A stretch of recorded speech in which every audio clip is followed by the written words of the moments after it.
Facing constant threats from modern and sophisticated printing techniques, a Nepali youth hopes to preserve traditional form of printing, the lithography, in this modern age of digitization, which is now endangered.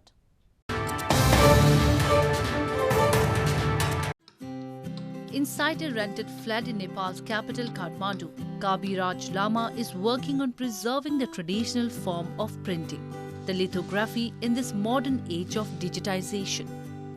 Lithography, one of the oldest printing techniques, which now is scarcely in practice. Lama grew up witnessing his grandfather making wooden blocks and using pigments to make various prints.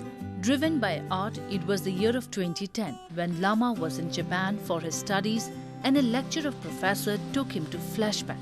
And then his real journey into preserving the ancient form or printing took off the foothold.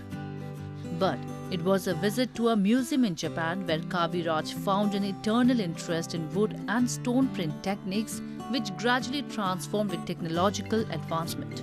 With strong determination and commitment, he has now started collecting the ancient printing materials abandoned with digitization.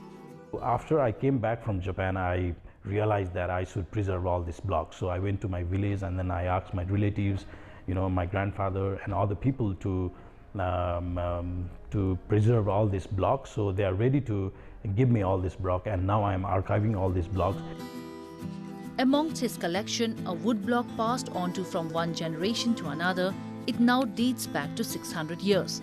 Brought up in a Buddhist family with grandfather being a monk, directing and participating in every auspicious occasion held timely, Kabiraj also got exposure to techniques on making of prayer flags and mandalas.